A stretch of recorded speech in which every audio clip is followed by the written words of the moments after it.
onde Chico Xavier participou, respondendo várias perguntas sobre a doutrina espírita.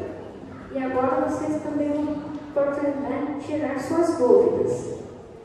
Quem vai responder as perguntas serão o Yasmin, o Luiz e o Marco. E já vai chegar daqui a pouco. As mediadoras, a Alina, que vai chegar daqui a pouco também, e a Mariane. Vamos agora fazer uma oração. Vamos fechar nossos olhos e agradecer a Deus por oportunidade de estarmos todos reunidos aqui, buscando mais conhecimento e sabedoria. Que assim seja. Amém. Agora eu vou passar a palavra para as mediadoras, que é só a Mariane agora. Bom, hoje é o nosso primeiro pica-fogo sempre. E vai funcionar assim. Teremos aqui no salão 3 jovens que vão estar com papéis e canetas. Caso você queira fazer uma pergunta, é só chamar um deles para entregar sua pergunta. Marina, vamos organizar e direcionar para os nossos convidados responderem cada pergunta que vocês vão fazer. As perguntas que não foram respondidas hoje, porque eu tenho o nosso tempo mais curto, elas vão ser respondidas, pode ser como sugestão de palestra dos próximos temas da casa e também vai ser mencionadas em temas de navios futuras da nossa cidade. Então não se preocupem, as perguntas que não forem respondidas, a gente vai fazer isso futuramente. Então vamos começar? Hoje nós teremos então, por enquanto, o Luiz Guilherme, que é o presidente da casa, e a Yasmin. Se vocês tiverem alguma dúvida, tem a Samara e o Luiz Otávio para vocês. Boa noite a todos, pessoal. Boa noite. É um prazer estar com todos nessa noite.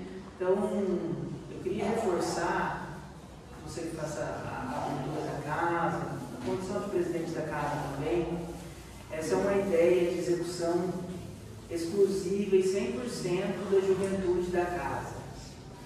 Uma iniciativa que a juventude tem de mostrar um pouco do seu trabalho, o que eles fazem, né, como é a atividade deles e o quanto eles estão preparados para executar esse tipo de atividade, que vem também, vamos dizer assim, como uma propaganda para que as pessoas tragam o jovem para a casa espírita.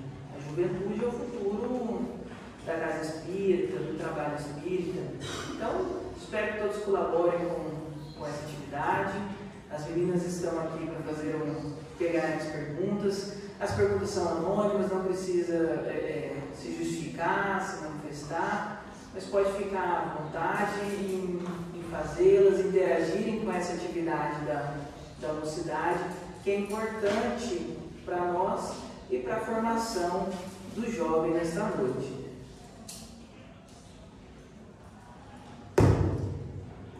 Boa noite, gente. Boa noite. Só reforçando que as perguntas difíceis são do Luiz Guilherme, tá? É a nossa acordo lá do Oeste. O pessoal do Oeste vai ganhar 10 pontos na média, lembrando que vai de formatura, para quem quiser pergunta. Tá? Eu posso prometer? Participação. Tá? Vamos ver se prestar atenção nas aulas que a gente teve ao longo desses quase 2 anos. Né? Então estamos aí. Alguém quer começar? Ou a gente pode fazer educação positiva? Eu aponto o dedo e a pessoa faz uma pergunta. Pode? Eu fiquei sabendo que alguém tem uma lista de perguntas no bolso. Vou perguntar. Pode desenrolar o pergaminho aí. Fala para nós sobre o fake news na doutrina espírita.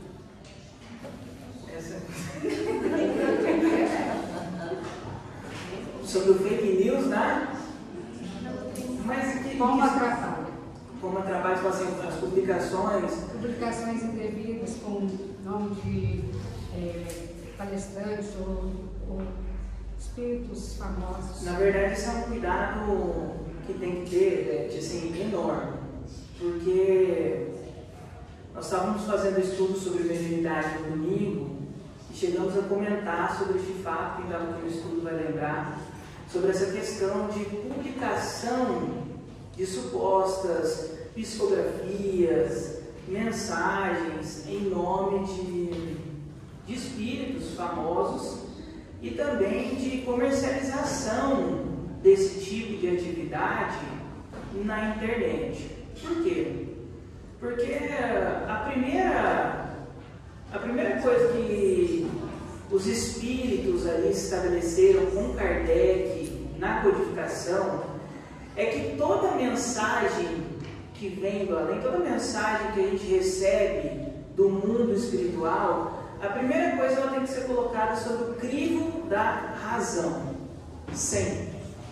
Então não basta eu pegar uma mensagem e receber essa mensagem que está assinada por um espírito e eu não analisar essa mensagem pelo crivo da razão. Porque nós temos, que nós chamamos, muito comum na doutrina espírita, chamados espíritos que são zombeteiros.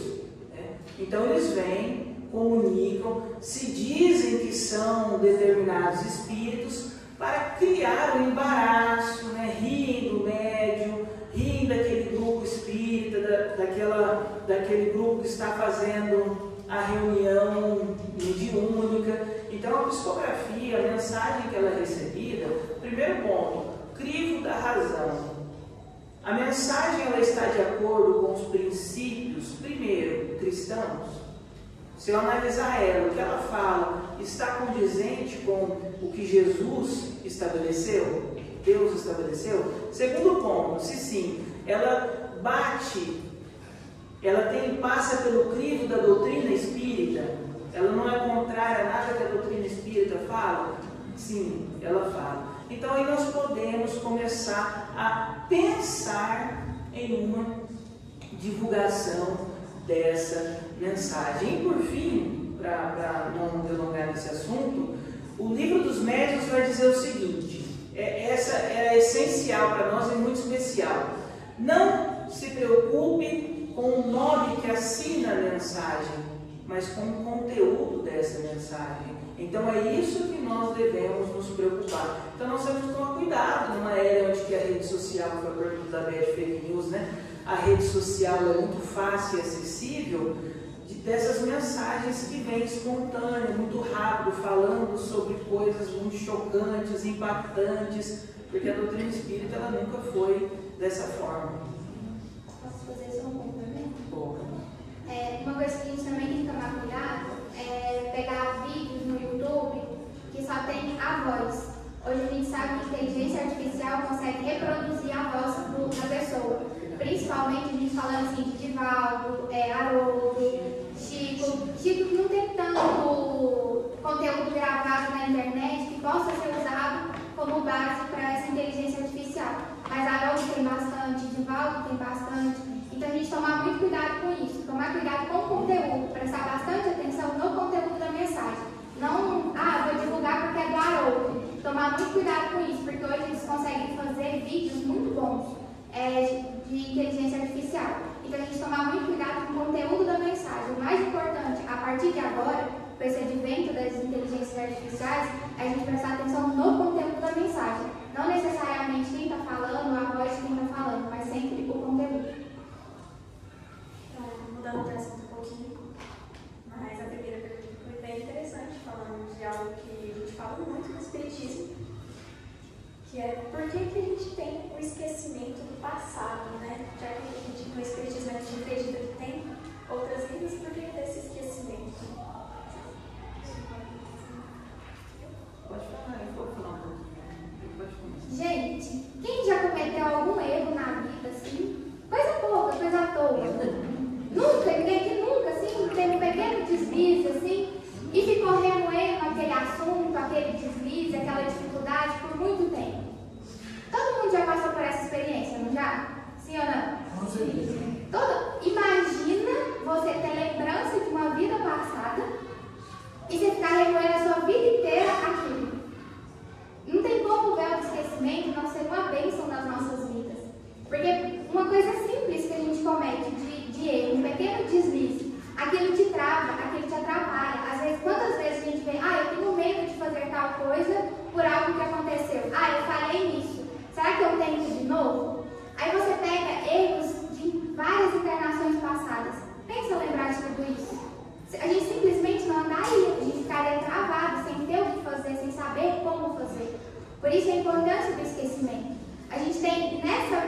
pequena experiência do quão importante é esquecer das coisas que aconteceram no passado. Porque, para complementar, nós, se não estivéssemos no esquecimento do passado, nós entraríamos num colapso. Nós íamos pirar. Por quê? Briga com alguém. Você vai lá e briga com a Joana. De repente, eu tomo conta de mim e percebo que eu fiz uma coisa errada. O que eu fico no primeiro momento? Eu fico morrendo de vergonha, Joana. Não é isso que a gente sente? Nossa, que vergonha, né? Falei tudo que eu não devia para a Joana. Coitada, nem merecia, descarreguei. Estava com outros problemas e descarreguei nela que eu não devia ter falado. E a gente morre de vergonha por isso.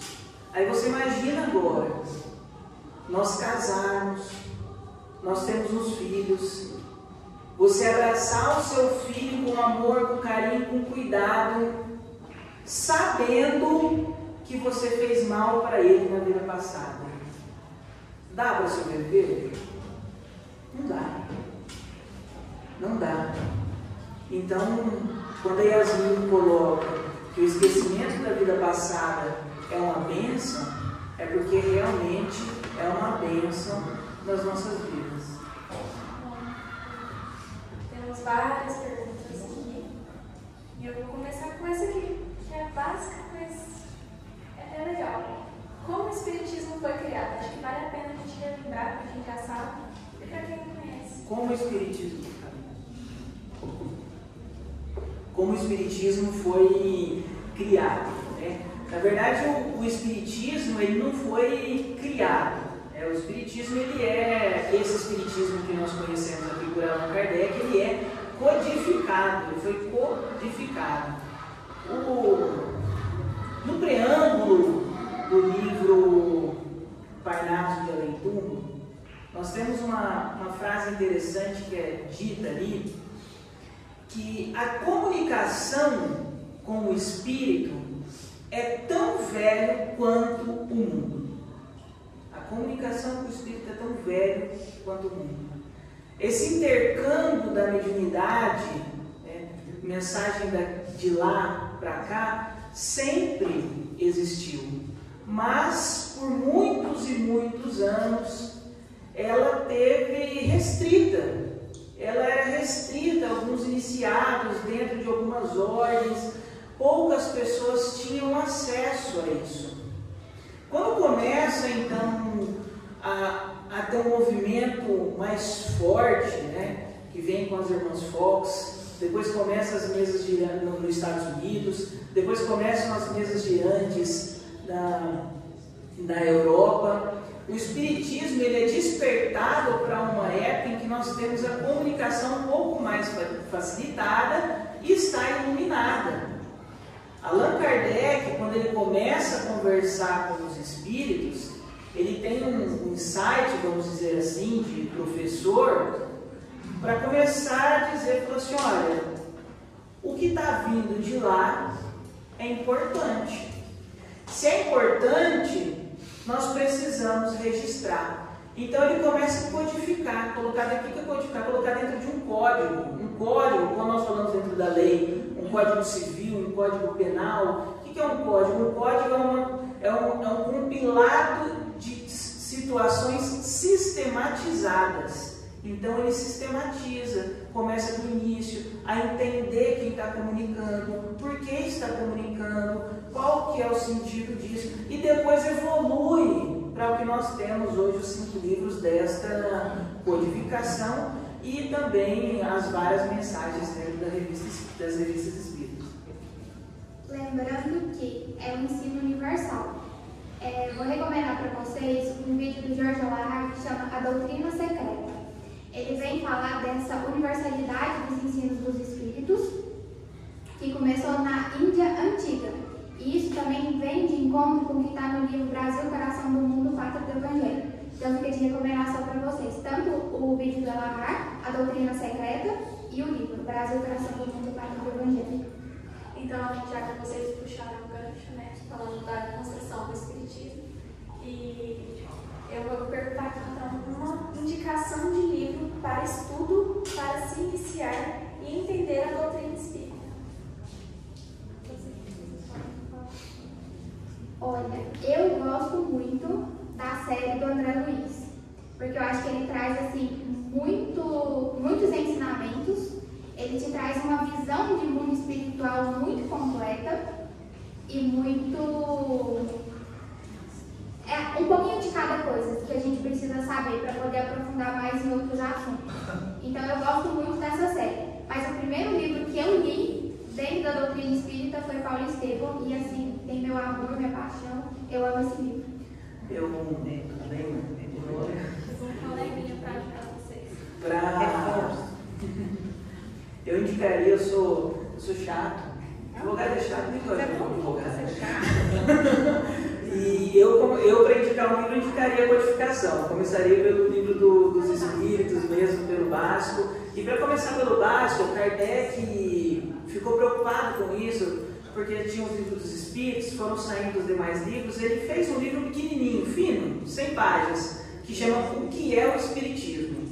Ele é um livro de todo compilado das principais regras, vamos dizer assim, para entender o que é esse Espiritismo, o que é a encarnação, o que é a desencarnação, quais são os efeitos, as pluralidades do mundo. Ele é bem fininho assim, mas já dá para ter uma noção, entender o que é o Espiritismo. E para quem achar ele difícil, tem 5 ou 6 vídeos do Flammarion, que teve aqui sexta-feira passada, retrasada, né? O Flammarion veio. Ele tem 6 vídeos no YouTube também, que ele comenta cada capítulo desse livro, para poder ajudar no estudo. A minha indicação, oi gente, tudo bem? Boa noite. Chegou um pouco atrasado, eu vim de Goiânia e a gente teve alguns imprevistos no trajeto, mas faz parte.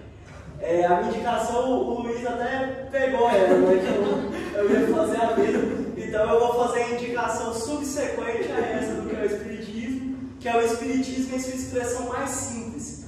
Também escrito pelo nosso codificador, Allan Kardec, que também traz essa mesma preocupação de trazer de forma um pouco mais sucinta, sem perder a qualidade doutrinária do estudo e do aprofundamento da doutrina espírita, mas para quem estava ali começando. Bom, já que chegou o coleguinha para ajudar eles, né? Vai uma perguntinha mais complexa. De acordo com algumas fontes, estamos no tempo de regeneração. Como explicar a crescente maldade, guerras, inimizade e demais atrocidades de cadência moral e depravação que em dias atuais parecem ser predominantes?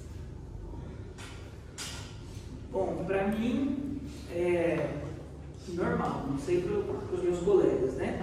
Para mim normal, totalmente normal e esperado para o tempo e momento em que o nosso planeta vive. O Espiritismo vai falar para nós que nós temos a pluralidade de mundos. Dentro da pluralidade de mundos habitados, nós temos os mundos classificados. E esses mundos recebem espíritos de várias ordens. Yasmin, nós somos espíritos da segunda ordem, que lá no livro dos Espíritos, subdividido em 10. E lá no livro dos Espíritos está dizendo o seguinte, que nós, espíritos de segunda ordem, somos como crianças dentro do processo de evolução. É esperado um comportamento de adulto para uma criança? Sim ou não? Criança bate? Bate? Briga? Morde? Chora? Não sabe esperar? Faz birra? Somos nós? Não nos espanta. Espanta este comportamento se fosse no mundo celestial. Aí espanta. Mas para nós é natural dentro do processo de transição, para mim. Lembrando também que essa é a última oportunidade que os espíritos têm de regenerar. Haroldo gosta de falar assim que o melhor horário para ir para o umbral é agora, porque lá está vazio. Porque eles estão aqui encarnados, necessitando dessa última que Jesus é misericordioso, que Deus é misericordioso. Então ele vai dar sempre uma oportunidade. A gente tem muito a questão da data, né, de 2057. A gente não se apegue à data, é uma previsão. Se tiver ali próximo, Jesus pensar assim, não, se a gente der mais uns aninhos para eles, melhora, eles param com essa birra, eles aprendem alguma coisa, vai dar. Então não se apeguem a isso, a gente está num processo. Mas o tempo que esse processo vai demorar não é exato. O Espiritismo, as leis de Deus, elas são eficientes e exatas, mas depende muito de tudo. Da gente, das nossas vontades, das nossas orações, das oportunidades que a gente tem. Não tem como, vai ser assim, pronto e acabou. Não é assim. A gente tem que lembrar de um fator muito importante, o amor de Deus por cada um de nós. Neste mesmo ínterim, nós podemos trazer a seguinte reflexão. Isso é uma característica de nós ainda enquanto sociedade, esse comportamento que existe. E não há de se espantar, uma vez que este comportamento é comum também nas gerações passadas, não é novidade. Se nós observarmos, por exemplo, a gente pega ali a televisão brasileira, né? Vamos pegar um caso mais recente, em meados ali de 2000, o quanto nós tínhamos ali de valores sendo deturbados, né, nessa mesma época, ou até antes também, só que era um pouco mais velado, era um pouco mais ali mascarado, essas questões, e não era tão visível para nós, então gerava menos escândalo. Hoje nós estamos simplesmente mostrando mais as nossas características e como nós nos portamos enquanto sociedade.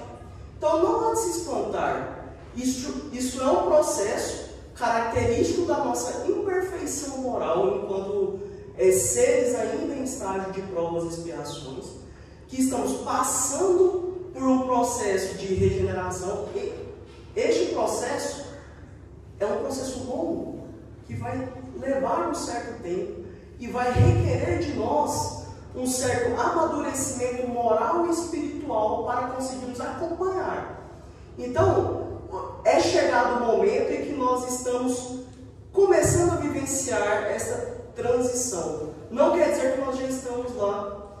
E este processo ele vem ocorrendo já há muito tempo, com a tentativa de esclarecimento da sociedade no que diz respeito às leis morais.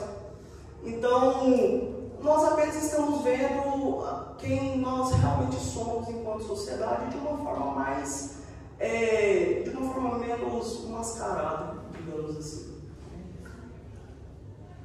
Só uma coisa, entrar em regeneração não significa que o mal vai ser extinto. O bem vai predominar, mas o mal ainda vai existir, em menor escala, mas ele ainda vai continuar existindo. O bem absoluto somos muito ditosos, tá? Certinho, então. Então, a gente teve duas perguntas que se relacionam. Uma perguntando sobre acidentes, né, de trânsito, por exemplo. Por que se morre assim, tem uma hora para morrer, é acidente, é isso? Ou se esse acidente antecipou? E a outra pergunta fala como que esse espírito, né, vive após desencarnado, né, se ele partiu do sofrimento. Essa é mais difícil, a gente vai começar com o presidente? Todo mundo tá voltando nele, gente. Pode começar, mano, trocando. Que bom. Bom, sobre a desencarnação antecipada, todo o processo de desencarnação que ele ocorre antes do prazo previsto para ele ocorrer, ele é o que nós denominamos como suicídio. Esse suicídio ele pode ser direto ou indireto. O que é um suicídio indireto? Se eu tenho hábitos cotidianos que prejudicam a minha saúde orgânica e isso me gera complicações e eu venho a desencarnar por conta disso, eu poderia ter evitado se eu cuidasse mais da minha saúde e não fiz. Então, de certo modo, eu estou antecipando o meu desencarne por uma imprudência minha. A questão do acidente, por exemplo, há de se analisar se o que ocorreu foi uma imprudência ou não. Acidentes acontecem, nós temos falhas em equipamentos mecânicos de toda ordem. Essa falha, ela é decorrente de uma imprudência da pessoa que está ali, operando aquele equipamento, ou seja, a pessoa que está dirigindo o carro, ela dirigiu acima da velocidade da via, ela não respeitou as distâncias de segurança, ela não fez a manutenção preventiva do veículo e tudo mais. Então, há de se analisar todas essas questões para a gente chegar à conclusão se foi um desencarne antecipado ou não, ou se foi apenas uma fatalidade, digamos assim, e que isso deveria acontecer de alguma forma numa espécie de desastre para alertar a sociedade, alertar aquela população para alguma questão, igual eventualmente nós temos ali desastres naturais que acometem ali certas localidades do planeta e que ocorrem desencarnes de uma certa parcela da população.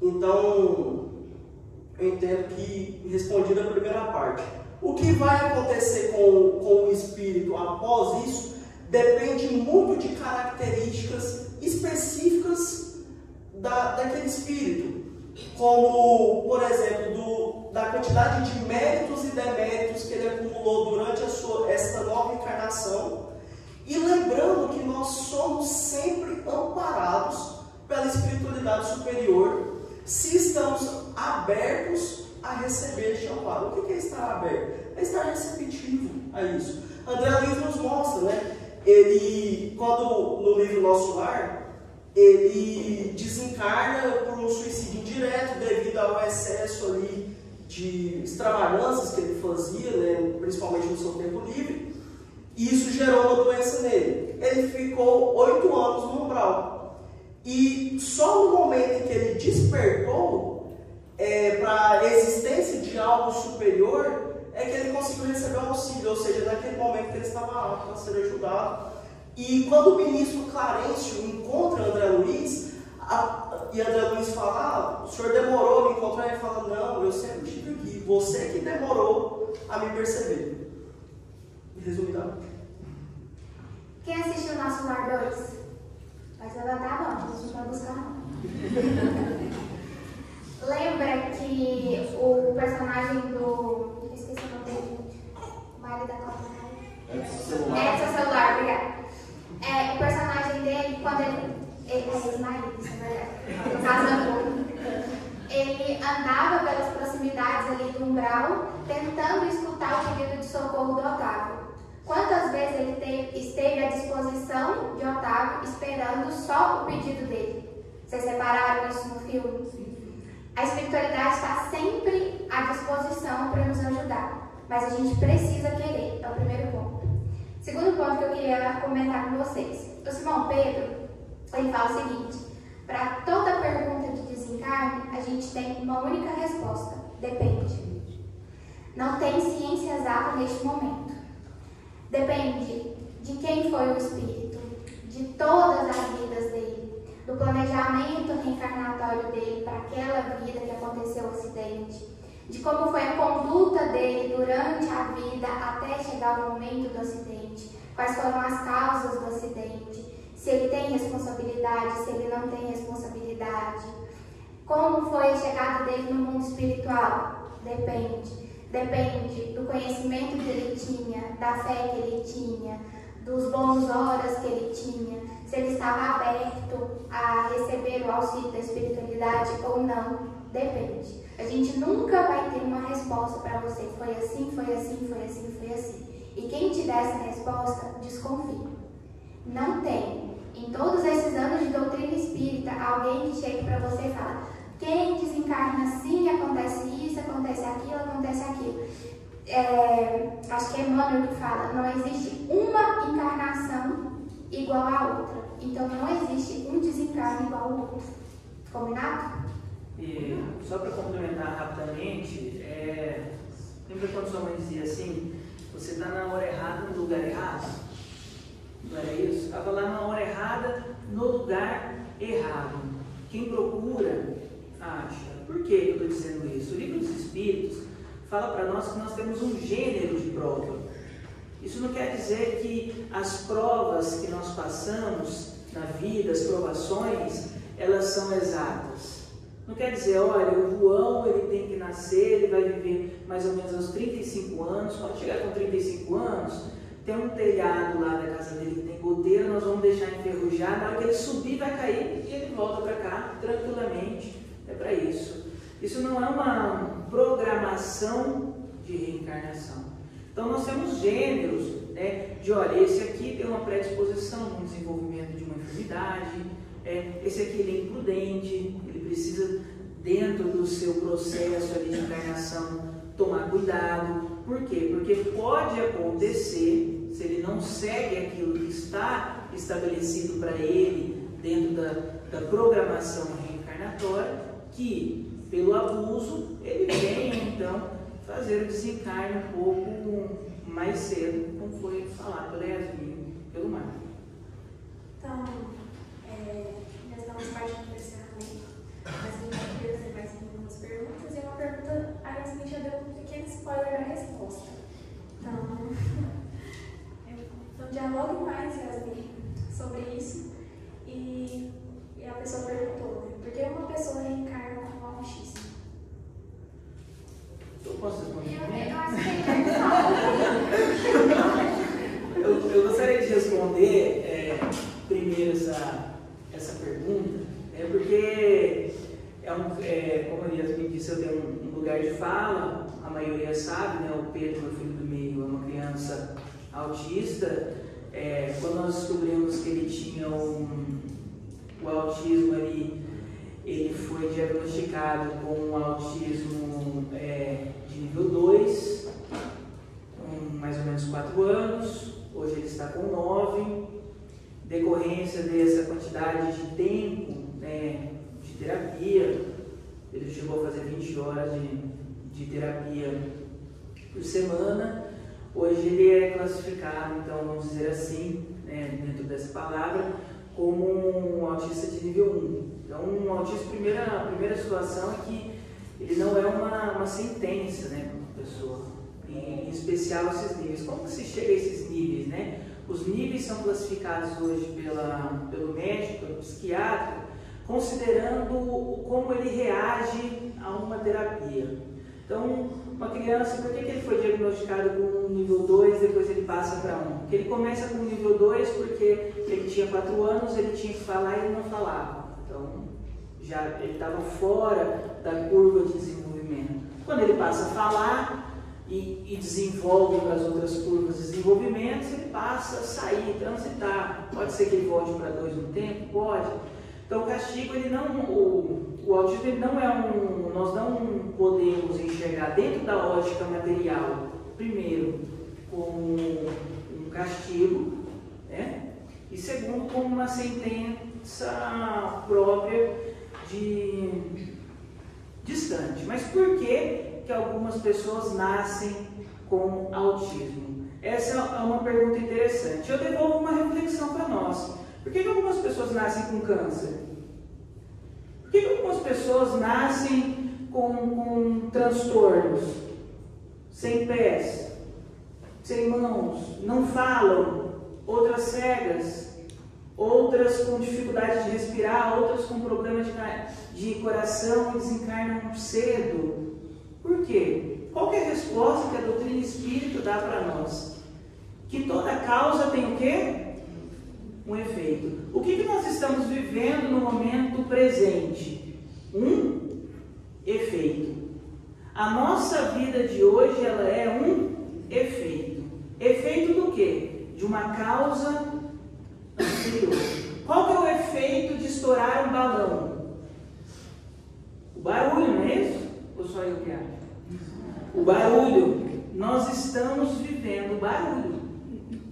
Tudo aquilo hoje que se encaixa como uma síndrome, como um transtorno, como uma enfermidade, como um momento de dificuldade na nossa vida, é o barulho de um estouro do balão.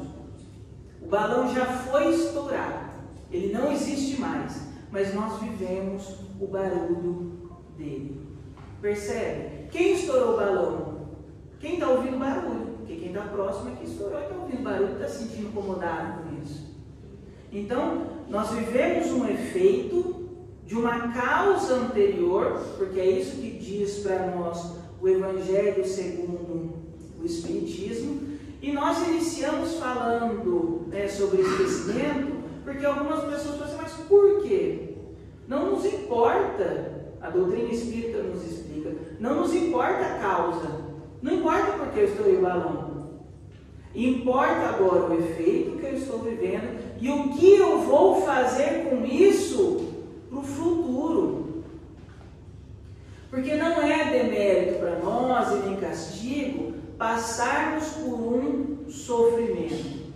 Porque uma criança, ou um adulto com diagnóstico tardio com autismo, sofre, lógico que sofre. Como outros transtornos se sofrem. Mas nós não buscamos, em especial no tratamento espiritual, a extinção de qualquer que seja o sofrimento. Por quê? Porque o tratamento espiritual é nós aprendermos a viver além deste sofrimento. Essa é a cura do espírito. Quando eu entendo que hoje eu sofro problemas que eu causei, e isso pode mudar? Pode. Se eu me transformo como pessoa e a minha vida no futuro, ela se transforma. Então eu planto hoje e colho amanhã. Mas eu queria nessa, porque eu estou vivendo nessa, né? Da outra eu nem vou lembrar, porque vai ter esquecimento. Mas nós temos que lembrar que nós somos espíritos imortais. Pouco importa se nós vamos lembrar ou não. Nós temos que ter um compromisso hoje com o eu do futuro. Então, não há uma explicação dentro dos manuais espíritas, dentro da ótica espiritual, de um motivo, clássico. Hoje se nasce mais crianças com autismo por causa disso. É um problema espiritual X. Não se tem essa explicação clara, profunda e de confiança, não. Porque às vezes tem os aventureiros, mas clara, profunda e de confiança, nós não temos isso. Mas pouco importa do porquê. O importa é o que nós vamos fazer com isso daqui para frente. Deixa eu levantar a mão. Pode-se tratar isso como obsessão? Como obsessão, não. O autismo? Não. Porque pode ser um obsessor? Não. O obsessor pode piorar qualquer transtorno, mas desencadear um transtorno, no caso do transtorno do espectro autista, não. Porque o transtorno do espectro autismo, ele é um transtorno ligado à parte social do ser humano. Então a obsessão pode trazer um prejuízo para o transtorno, para o tratamento, mas desencadear ele não teria essa força. Desculpa me alongar aqui. Não? Gente, um cuidado.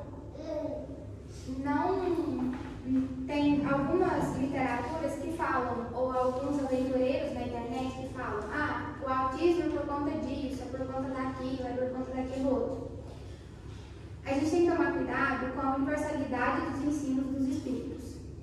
Quando Kardec foi codificar o livro dos espíritos, ele não perguntou para um médium, para um grupo de médiums. Ele perguntou para vários médiums, de vários locais diferentes, de vários países diferentes. E todos mandaram respostas muito parecidas, se não iguais. Aí sim, ele foi dando a resposta para cada uma das 1019 perguntas que ele fez. Então, se a gente tem um livro, a gente tem 2 pessoas na internet falando sobre algo, isso não é verdade, porque isso não é universal. porque a lei de Deus é universal. Lembra que eu indiquei para vocês o vídeo do Jorge falando sobre a doutrina secreta?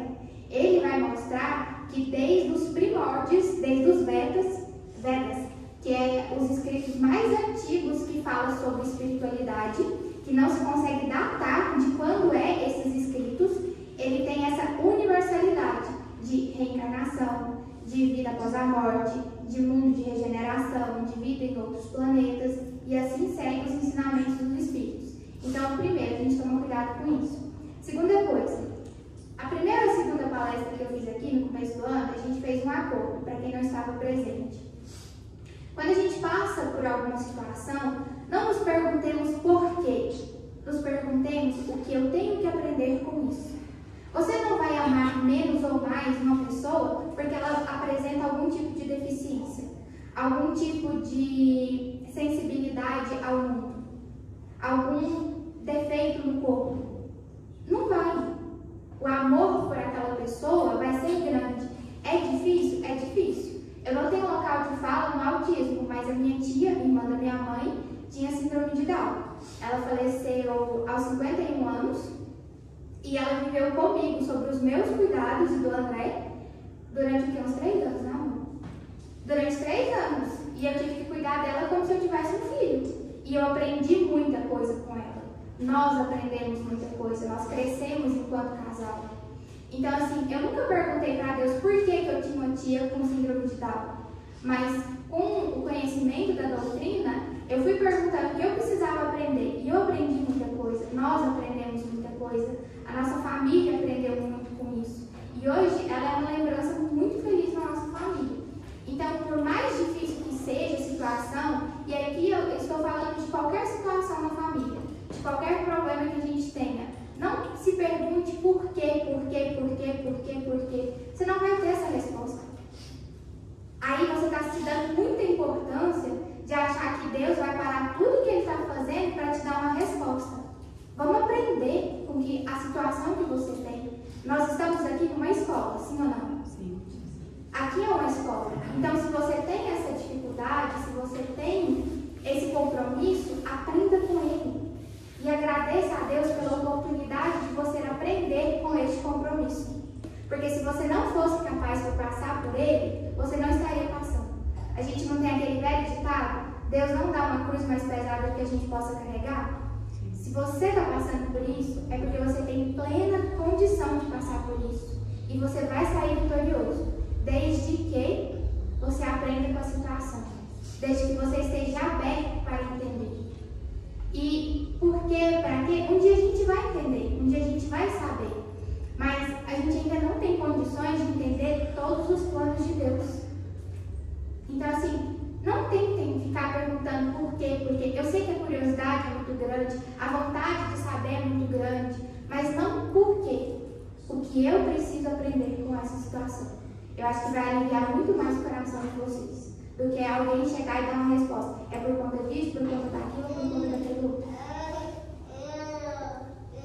Eu queria aproveitar e propor uma reflexão num sentido até um pouco diferente, aproveitando a fala que já foi muito esclarecedora neste mesmo sentido que eu falaria também. Mas, eu gostaria de propor que nós enxergássemos o nosso planejamento reencarnatório e as coisas que acontecem na vida de forma natural, porque de fato é. De modo que nós poderíamos nos perguntar, até aproveitando um pouco o gancho que o Luiz colocou no início, né? Por que alguém reencarna médium? Não é? Porque eu vou pensar a resposta. Se alguém tiver para me dar, por favor, compartilhe. É uma característica orgânica daquele indivíduo que vai auxiliá-lo na reencarnação, nesta reencarnação dele, para que ele consiga evoluir e ajudar as pessoas que estão ao redor dele de alguma forma. Isso vale para tudo. Por que eu escolhi ser engenheiro?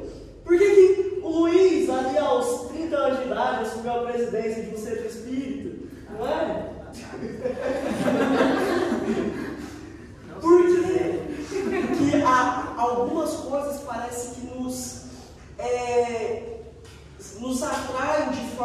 mais significativa.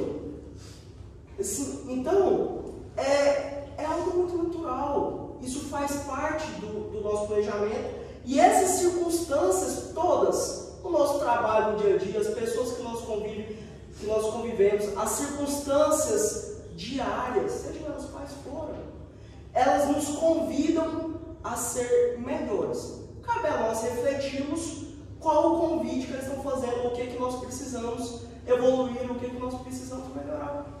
Então, nós precisamos enxergar isso de uma forma um pouco mais natural. Enxergar ali essas dificuldades que às vezes nós enfrentamos na nossa vida de uma forma mais leve e mais simples, porque de fato é. E até assim, gostaria de deixar duas sugestões de leitura referente a grande parte das temáticas que estão vindo aqui, que é O Céu e o Inferno e a Gênese, que Kardec deixa para a gente, essas duas obras da codificação, e que boa parte dos questionamentos aqui podem ser aprofundados nessas duas leituras. Deixa eu complementar, Mariana, desculpa atrasar o horário. É porque a pergunta foi um pouco assim, por quê, né? Porque tudo tem um porquê, no sentido de existe uma razão para isso. É óbvio que existe. Não nos é dado saber, mas eu posso perceber. Aquele momento de dor, aquele momento de dificuldade, o que faz comigo? Ele me torna melhor? Porque quando nós, por exemplo, descobrimos, então, no caso nosso, nós fomos atrás, terapia, tudo, mas isso nunca foi um peso. Eu vejo que encontrar alguém que tem uma necessidade diferente no mundo e que essa pessoa ela precisa de você, ou você, já numa fase adulta, percebe essa diferença, ela te provoca a transformar. Ela te provoca a transformar para melhor. Se eu estou me sentindo mal, é porque eu ainda estou numa fase que eu não estou me provocando o suficiente para me transformar para melhor. Então a razão desse sofrimento, ela é por uma razão transformadora, uma evolução. Uns sofrem mais dentro de um processo de evolução, às vezes, mais rápido e necessário, e outros menos. Então, por quê? Quando eu falo por quê, é a razão. A razão sempre é e sempre será ou para transformar você como ser, como espírito, ou para transformar aqueles que estão ao seu lado, ou os dois, todos que passam, a mim e aos outros que estão à minha volta, à nossa volta, porque é uma vida diferente. Oi, gente. Cheguei atrasada também, alguns desvios do caminho, mas eu queria agradecer muito vocês por terem participado com a gente, agradecer vocês também pelas muitas perguntas, foi mais do que a gente esperava. Então, queria dizer também que essas perguntas vão ser encaminhadas para a direção do centro, como sugestão de tema, e a gente também vai trabalhar na mocidade essas perguntinhas. Queria dizer também que vários livros foram indicados aqui, né? E a gente tem a biblioteca aqui que é aberta. Então, se não tiver o livro lá, pode procurar o Luiz, que ele vai arrumar o livro para você. E essa ideia do Pinga Fogo surgiu para a gente trazer um pouquinho para vocês o que a gente passa na mocidade, né, Mariana? Porque eu e a Mariana, como coordenadoras, a gente está sentada aqui e os meninos ali. E a gente está o tempo inteiro respondendo perguntas e, meu Deus do céu, e saem umas perguntas assim, muito pior. Não, tem dia que eu falo para os meninos assim, gente, eu vou pesquisar e depois eu trago. Porque assim, essa interação, essa forma de trazer a doutrina espírita é importante porque às vezes a gente vem, escuta, mas e os nossos questionamentos internos? Às vezes é difícil a gente saber até alguma indicação. Então, essa foi a nossa intenção de trazer isso para vocês. Eu já falei. Agora eu queria chamar a Samara, que também é participante da mocidade, para fazer oração para a gente. Deixa eu só falar uma coisa para você, Samara. Apenas eu queria agradecer a mocidade, a juventude, por esse trabalho, por essa iniciativa. Né? Essa é uma provocação que a mocidade faz para mostrar, como disse a Marina e a Mariana no início, o seu trabalho, o que elas desenvolvem aqui. A mocidade não é um local que eles sentam ali e vão bater papo, né? Ficar à toa. Então, é um estudo voltado especificamente para a juventude. Né? Então, conhece um jovem, sabe de alguém, convida para vir aqui na mocidade, convida para vir aqui no Centro Espírita. Eu sempre falo isso para eles, né? Brinco com eles. Nós estamos numa sexta-feira, 8h30 da noite, estudando Espiritismo, enquanto muitos outros jovens estão passando longe, né? De estar em qualquer lugar religioso ou minimamente moral.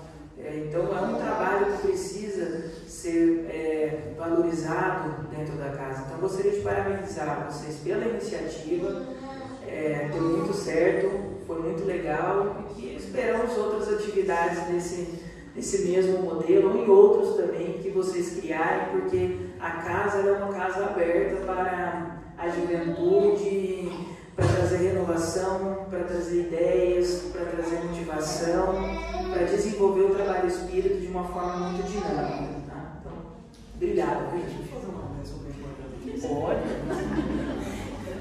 Os meninos ficam rindo porque na velocidade toda hora eu falo, vou fazer uma merda. Mas enfim. Só pegando esse gancho da fala do Luiz, eu particularmente como defensor assim, da juventude, da mocidade, eu queria trazer um olhar também nesse sentido. Todos nós aqui entendemos que nós somos espíritos imortais e que a vida verdadeira é a vida no plano espiritual. Nós estamos aqui de passagem. Portanto, o real valor, o que realmente importa são os valores morais que nós conseguimos desenvolver e nutrir em nossos corações, em nosso espírito, né? Em nós, enquanto seres imortais. Ninguém aqui questiona a necessidade do filho ou assim, do jovem, da criança ir receber uma educação acadêmica, né? Porque todo mundo entende a importância disso para ter uma profissão no futuro e tudo mais.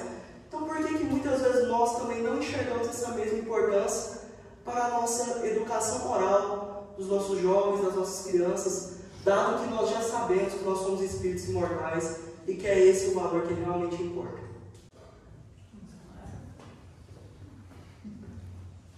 Obrigada mais uma vez a todos vocês.